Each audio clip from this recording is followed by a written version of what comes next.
Hey everybody, welcome to Nuke 233, Class 1. We have some really exciting things in the next 10 classes that we're going to be doing inside of Nuke, and it's going to be so much fun, and I can't thank Corridor Digital enough for partnering with us and allowing us to use their awesome footage. We're going to make some really cool shots inside of Nuke and learn some really cool tools, and use Corridor Digital's workflow as a case study of how we can set up some really cool effects quickly and simply. So let's just jump right into it. I'm going to show you a little bit of the video that we're going to be doing. If you guys want to watch the rest, you can find all of our videos at YouTube under Corridor Digital. So let's take a look at Brush with Death.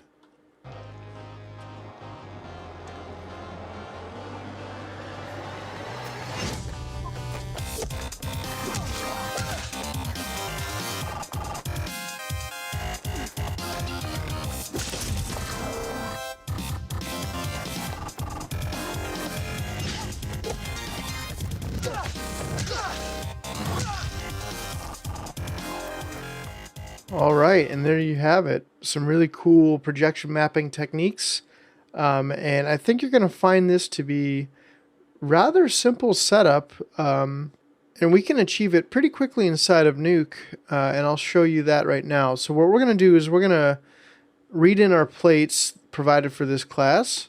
So I'm just going to drag these in and we're going to take a look at them. So these are the two plates. Let's just take a look at this one. So I'm going to hit spacebar to bring this full screen. I'm going to hit Control 1. And I'm going to frame it up a little bit better so you guys can see at home. And if we just play through this,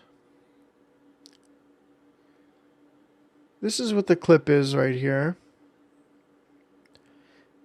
So we can see that this is the first side of the plate where Nico is hitting the character against the wall, and the character's not actually there. So if we look at the other plate, this is all it is. And this jump that we see happening, it's only 15 frames. So in editorial, they timed it out, so he jumps, and then that's the frame in which he gets splattered on the wall. And obviously, we're going to have to do some roto, or some possibly key him out. But what we can do right now is we can previs this really quickly. So that's what I'm going to do. And under plate 2, I'm just going to read in a keyer. And I'm going to do this based off of alpha. So I'm going to look through my alpha. And I'm going to come over here and invert it. And I'm just going to pull this down so we chop a lot of that out. And we don't really need to worry about this being super accurate right now. This is just for previs purposes. So I'm going to come over here and just make a spline around him. I hit Control A and I can select my entire spline. I'm going to move this over. And then I'm going to come over here and click this button right here to make it inverted. And I'm going to come over to shape and drag the color down. So now if we look at that, that's our alpha channel for this, and I can simply throw a pre-mult at the very bottom of this side of the tree, and we are left with him. We'll worry about some of the stuff on the ground later and putting him in proper. Like I said, this is just for placement. So if I merge him now back on top of our master plate, we can kind of see how that works. So we're going to definitely want to track him into the plate here. And we're going to get a camera track, so we'll do that. But we can get a rough general idea of like where we want him to start. And kind of get a rough idea of where he's going to land. So we want to probably have him start close like there. Once he tracks in, he'll get hit right about there. He'll splat. He'll probably be somewhere around there, and then he'll be projected onto that wall and he'll turn as it turns. then obviously the roto of Nico back on top. So let's get right into it and pull up a camera tracker. So I'm going to hit tab and start typing it in, and it'll pop up. And I'm going to grab this node and hit 1 to look through this. And just to keep my properties bin clean, I'll close everything out. Come over to settings and turn on my preview features so I can see what the camera tracker is actually looking at. And we can see it's picking up some good features here. But it's also picking up Nico, so we're going to want to garbage roto him out. So I'm just going to hit O for roto. And I'm going to connect my mask input into the roto node. And this is going to be really simple. I'm going to just look through my plate here and close everything else out. And I'm going to do a little bit of garbage masking so we don't actually track him.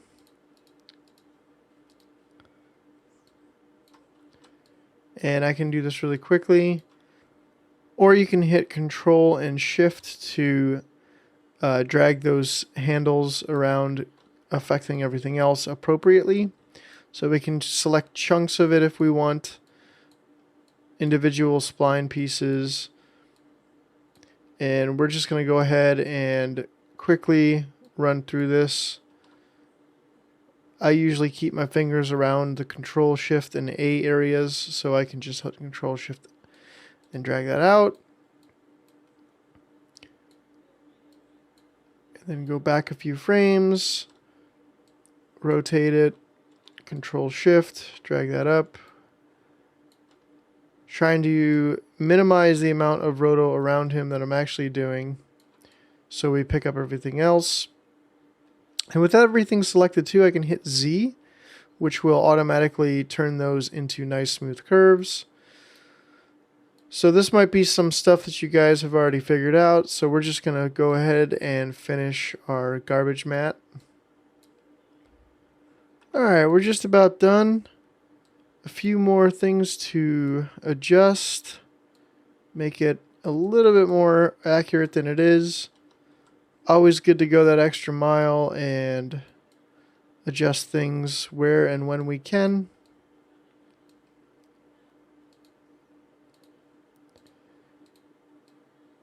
Just adjusting things to make it a little bit more accurate and tight around him.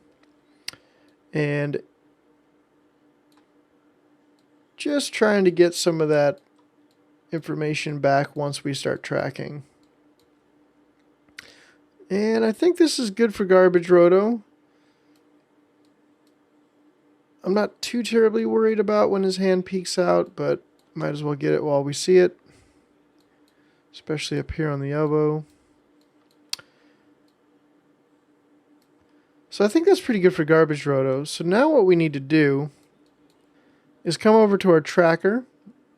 And I'm going to go... It's still showing up on him, and so that what we need to do is we need to come over to our mask settings and set this to source mask alpha, and that's going to use the alpha that we generated from this roto node and cut him out. And I'm going to come back to settings, and I'm actually going to set this up to 300, and I'm going to turn the detection threshold down, and that should spread them out a little bit. And I'm going to leave everything else as is for right now for this particular track. So I'm going to come over and I'm going to click track and I'm going to let it do its thing. And you can see it's sticking to those areas and trying to track along. And we'll see what this looks like in a second and how we can adjust it. Alright, so now that's done and we can see all of our track points here. We have a lot that are sliding around actually. So what I'm going to do is I'm going to click solve. And we have an error, a max error of 1.67. And that's not bad, but it can be better, especially for HD. We probably want to get this under 1. So I can come over to Auto Tracks tab here, and I can see the different, if I select something and then hit F, it'll frame it up. So we can come to we can come to our error min, RMS, and error max.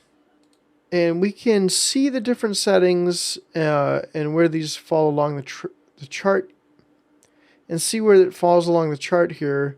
But what I'm going to do, actually, instead of adjusting it here or deleting or doing any of the number of things that you might do using the chart here, I'm actually going to turn down my max track error, which will automatically clip off some of those for me, and my error max. I'm going to even pull my min length up, so it at least needs to be 4 frames here. And then I can come back and update solve. And it gave me an error, so I'm going to readjust here and see how close I can get it. I'm going to delete unsolved for now, and then try to solve this again. So didn't go down too much. I'm going to delete rejected here, and I'm going to push it a little bit further. Same thing, update my solve. So I got it to 1.3. I'm going to push it a little bit further here. Delete those rejected and update it again. I think I can make this a little bit better still, so I'm going to keep pushing. Deleting the rejected points and updating my solve.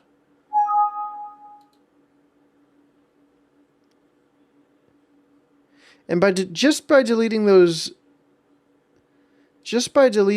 rejected ones, we can see that it updated my solve to 0.88. And actually, that's going to be good enough for us. So with this selected, I can now hit tab.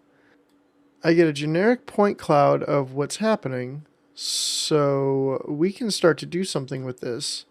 So I'm going to tab back out with my cursor over this window, and I'm going to drag select on some of these on the road here, and then right click and set my ground plane. Ground plane set to selected. And what that does is it takes those points, which you can see now, and it tells those points that that is what the ground is going to be. So we can come through and select more points if we want, and set those to ground plane as well. And it may or may not help everything stick, but we only need to do a handful of these, and I think that'll be good for this particular shot. If you have large rolling mountains and stuff, it might be different, but we know this is a flat ground plane, so that's what we're going to do for this. So with my viewer window in 3D mode, I'm going to come over to scene now, and I'm going to, before I do anything or bake any of this down, I'm going to scale the scene up so it's a nice manageable work environment, and I don't need to zoom super far into a small scene. And since I've already set the ground plane, everything is snapped in the right position. So now I can start to create different elements to use in the 3D scene. And that's under the export tab down here. We can see we have a camera, camera rig, camera set, scene, scene plus, and all these different things here. So camera and scene are pretty simple and straightforward. If we do camera, it'll create a camera. I'm going to undo that. If we create a scene, it actually gives us a camera and camera point cloud, and it attaches it to our scene. And we can see that this green thing is an expression linking back to the camera tracker.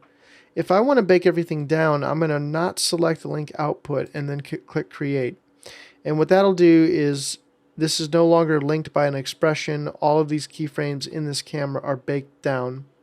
So now I have my scene, my camera, and a camera point cloud. I can disconnect this all, set this aside for later. This track right here is done. I can come back to it. If I did have it linked, I could always update this and it would update this on the fly. But I'm okay with just having this on its own side of a tree for now.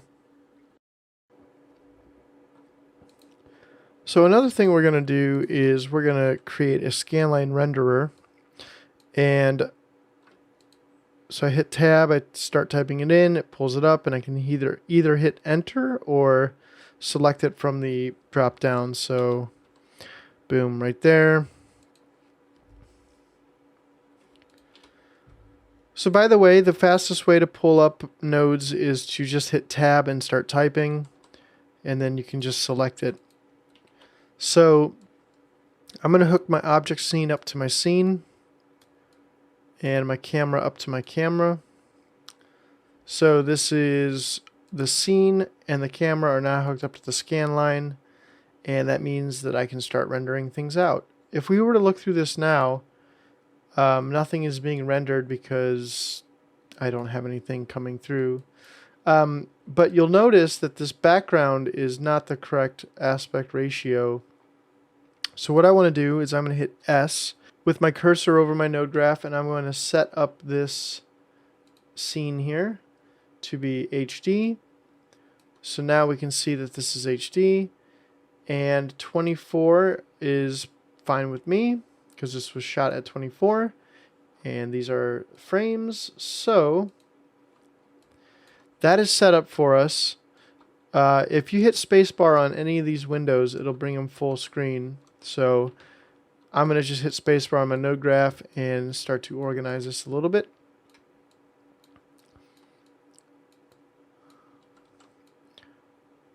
I'm going to select these and just hit D to disable them for now.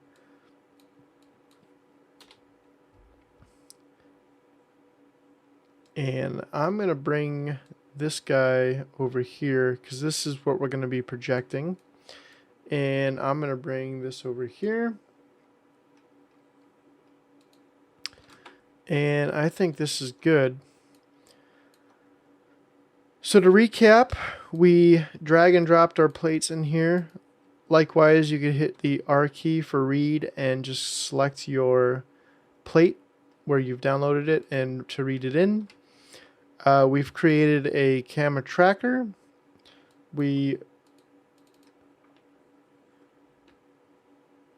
came over to settings, we upped the number of features, and we've turned down the detection threshold so we could get some more tracks to spread out. And then from there, under auto tracks, we adjusted these settings, deleting the rejected and updating our solve when we needed to. So we got it under 1, and that's pretty good for HD footage. So there's less than a pixel of error slip for this HD plate, which is what we want. So you can see now what we're going to... So in the next class, we're going to learn about the point cloud generator and geometry builder, and we're actually going to make this street, the curb, the sidewalk, and the building here, and that's going to be what... That geometry is going to be what we use to project the last frame of this guy right here. And actually what I'm going to do is create a frame hold node. So I'm going to bring that in, hook it up, and look through it, and last frame 15. So it doesn't matter where we are on our timeline, it's going to hold this frame at 15, and that's going to be the one that we're going to want to project. Another thing that we might want to do to set this up for next week is I'm going to hook up a tracker, and I'm going to look through it, and I'm going to hit space to bring this full screen and F to frame it up. I'm going to zoom in a little bit, and you can click here to enable tracks to add, or you can Or you can Control Alt and click, which is an even faster way of setting down a tracker. I'm going to set one there, set one there, and set one here. And I'm coming over to this window and just fine-tuning it by clicking and dragging. So with all of three of these selected, I'm on frame 6, so I can hit Z to track backwards, come back to frame 6 and hit V to track forwards, and come to frame 1, and I'm going to turn on tracking, rotation, and scale. And under the transform, I'm going to make sure I set it to current frame, which is 0, and then transform stabilize. So if we look through this footage, now and play it back, we can see it's stabilizing the footage for us based off these trackers. And I'm actually going to run my part of the tree over here to show you what that looks like stabilized. I can hit Q to turn off all of my overlays, and you'll see how nice and stable that is for the most part. So now when we put him back in, he's not going to be moving in the plate. There will be no subtle like slips or anything like that. I can hit Q to bring that back. Spacebar to go back out. And one other thing I'm going to do is, so I'm going to hook up my camera tracker point cloud to the camera tracker. And I think I've turned this up way too much. So I'm going to look at through the camera tracker with my plate connected so I can see my points on top. So with this one and this one selected, I'm going to create a card.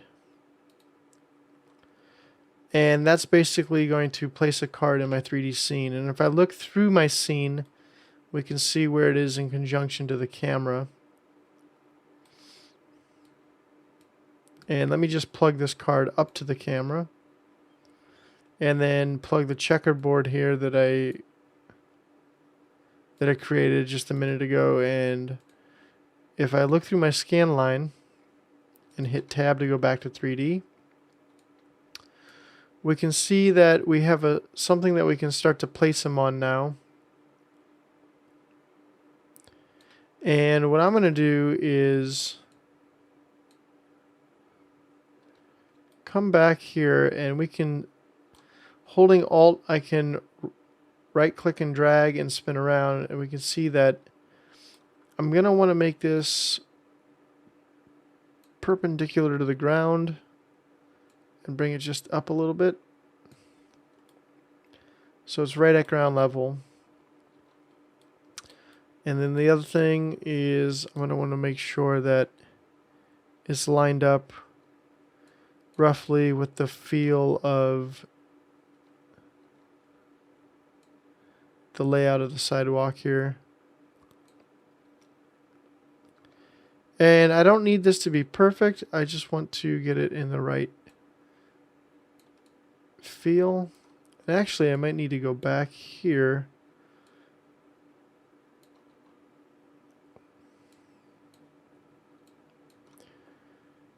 So if I play this back now, actually let me come over here and disable my tracker so we get the clean look. I think that's going to be a good place for him to be. So what I can do now is, on this guy here, I can create a card. I'm going to select the transform and create a card. That's going to put it at the bottom of that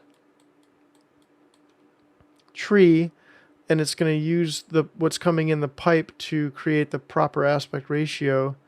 And now all I need to do is I I'm going to just do this by hand. I'm going to line this up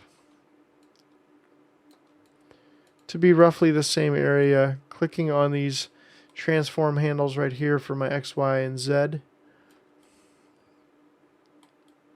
And then if I hold control, I can spin it.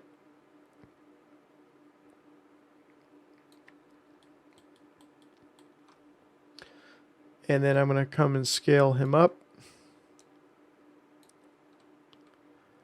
And I just need to make sure that this card is plugged in. So grab that and pull it in, and then look through my scan line. And now I'm going to turn off this card and come back to the frame I want to be on. And now it's as simple as scaling him up. He looks like he's in front, but he's not. It's because the card is going past where it should be on the ground plane. And I'm going to actually come over here and change my pivot to try to be right at his feet.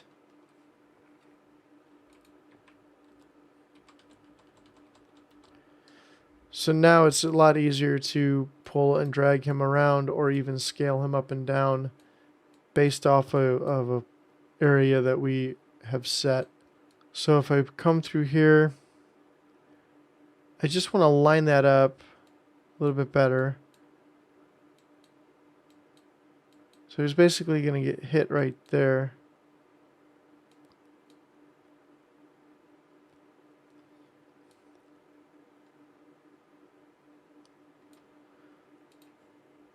So once we do the roto work on his feet here, we won't see any of that other ground coming in. So let's take a look at that.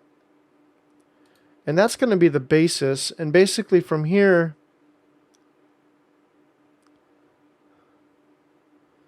it's a little bit of an optical illusion, but if you look at his back foot doesn't seem to be sliding, or once he steps down either. So once we get rid of this, it'll look really good.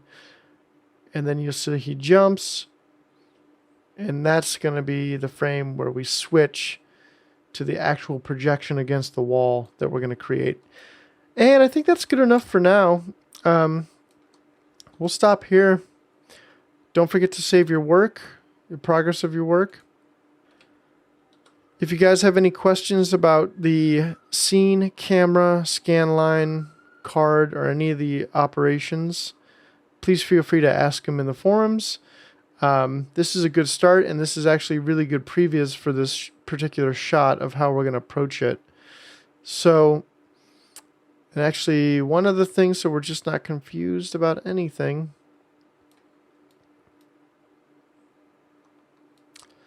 So yeah, I hope you guys enjoy class 1. I hope your footage is looking cool so far.